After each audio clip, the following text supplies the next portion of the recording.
Mesdames, Mesdemoiselles, Messieurs, bonjour. Bienvenue sur ma chaîne YouTube. Aujourd'hui, nous allons étudier le mythe intitulé Gilgamesh et le taureau du ciel.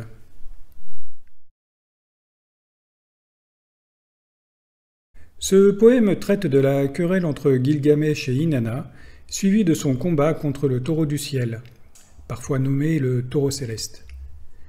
Il existe plusieurs variantes sumériennes de ce récit. La première fut reconstruite à partir d'une quinzaine de tablettes trouvées à Nippur et une, la SK-196A, d'origine inconnue. L'autre se base sur deux fragments trouvés à Methouran. Ces deux premières versions furent rédigées durant la période paléo-babylonienne, tandis que la troisième variante, un fragment découvert à Nippur, fut composée durant la troisième dynastie d'Ur. Ainsi, ce mythe est donc bien le précurseur de la sixième tablette de l'épopée de Gilgamesh. La traduction de ce poème fut particulièrement difficile, car ces documents utilisent souvent des orthographes non conventionnelles et sont fréquemment endommagés. Bien qu'il subsiste encore des points obscurs, il est cependant possible de proposer un résumé de cette œuvre en croisant les différentes versions.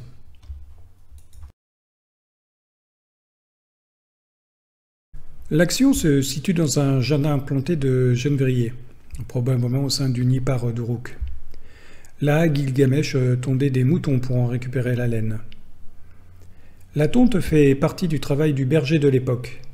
En dépouillant le mouton sacré de son pelage, Gilgamesh semble jouer le rôle du dieu Dumuzi. Or, cette opération se déroula au sein du Nippar d'Uruk, qui abritait le rite du mariage sacré entre Inanna et ce dernier durant le festival du Nouvel An.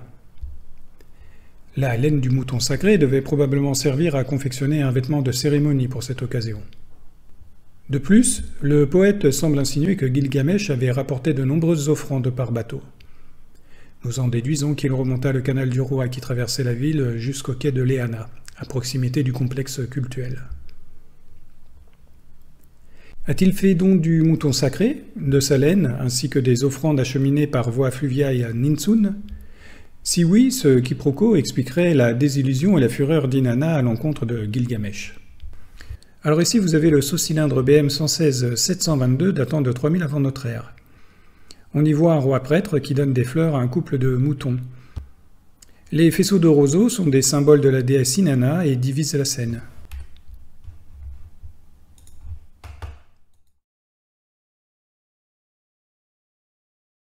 La déesse de l'amour et de la guerre se rendit compte de cet affront alors qu'elle se trouvait dans le temple de Labzu.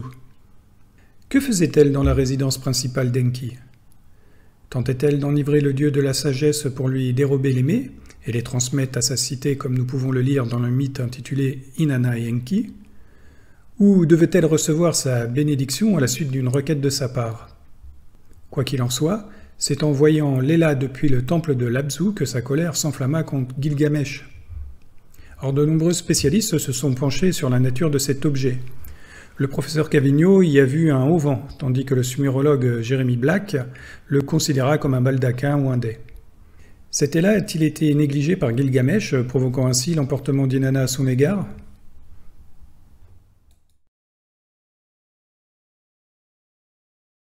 Pour le punir, celle-ci l'informa sur le champ qu'il ne pouvait pas rendre la justice au sein de Léana et du Nippar. Le roi était le juge par excellence. Sa légitimité était divine. Il était compétent en principe sur les affaires administratives, les crimes de sang ou les dossiers politiques. Ainsi, Inanna lui refusa son droit de justice, l'amputant d'une de ses fonctions les plus importantes aux yeux de son peuple. Les lignes 29 à 39 du segment A de la version de Methouran nous indiquent que Gilgamesh alla répéter à sa mère la réprimande de la Dame du Ciel. La réponse de Ninsun est malheureusement perdue. Dans le segment B de la première version de Nippur, aux lignes 13 et 18, Gilgamesh répondit à Inanna en lui affirmant que ses dons ne lui étaient pas destinés, et qu'il comptait bien remplir sa mission de gardien de l'abondance. Alors ici, vous avez une représentation de Ninsun sur le bas-relief AO2761, qui est lui d'époque néo-sumérienne.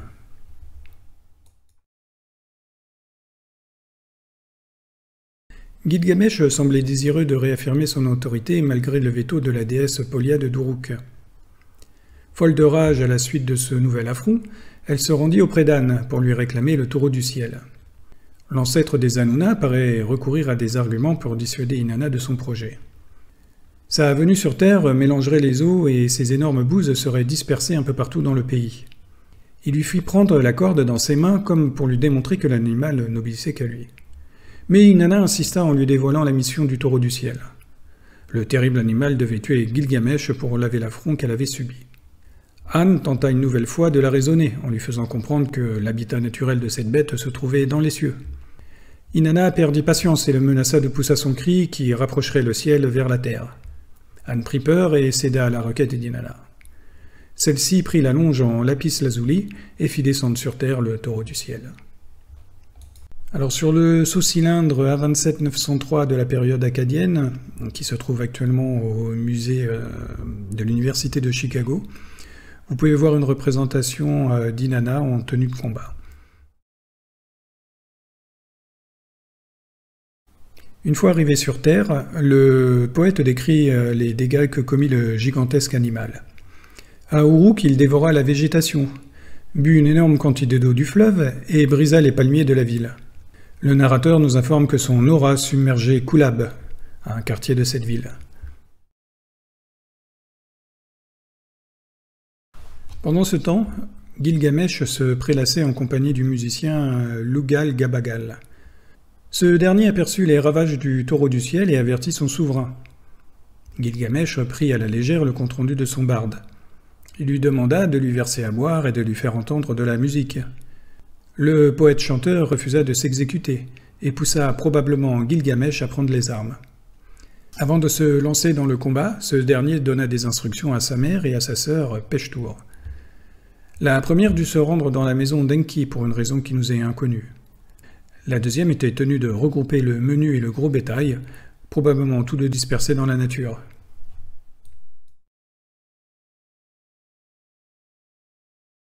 Puis le souverain d'Uruk alla à la rencontre du taureau du ciel et le menaça.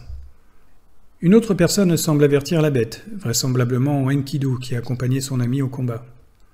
Il lui prédit que son cadavre serait dépecé par l'écorcheur de la ville, ses entrailles dispersées dans la rue, les orphelins se partageraient sa chair et ses cornes serviraient de fiole d'huile pour le culte d'Inanna dans l'Eanna.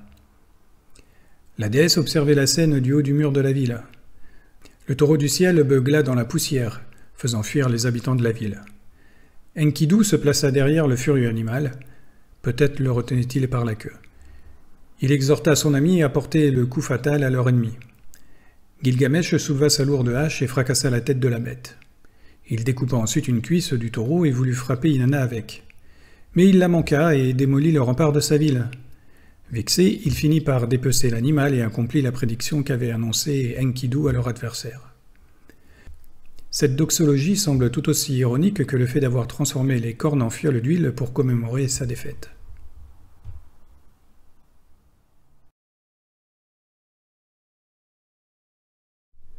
Difficile de comprendre ce que cache le conflit entre Gilgamesh et Inanna et son combat contre le taureau du ciel. Doit-on y voir un message idéologique portant sur l'équilibre entre les pouvoirs religieux et royaux ? Ce poème a-t-il été simplement composé pour divertir les souverains et leurs invités durant des banquets ? Ou est-il le souvenir d'un événement astronomique très ancien ? Cette dernière hypothèse s'appuie sur des éléments du récit qui mettent en évidence l'étude des corps célestes. Inanna symbolisait la planète Vénus, An le ciel, quant au taureau, il représentait la constellation du même nom. Le gigantesque animal pourrait aussi incarner une météorite. Plusieurs passages du récit semblent confirmer cette théorie. Il y a tout d'abord l'aura de la bête qui serait en fait son embrasement lorsqu'il traversa l'atmosphère. Sa chute provoqua le mélange des eaux, la destruction de la végétation et des morceaux noirâtres dispersés dans tout le pays. Il serait arrivé de l'Est selon les dires d'An. Quand Inanna prit la longe dans ses mains pour le faire descendre sur Terre, nous devinons que les faits se déroulèrent lorsque Vénus devait se trouver très proche de la constellation du Taureau. De plus, si la constellation ne semble pas avoir d'arrière-train, l'explication viendrait du fait que la cuisse du taureau fut lancée sur Inanna. Pour conclure, la mort de l'animal soulignerait la fin de son ère et le début de celui du bélier.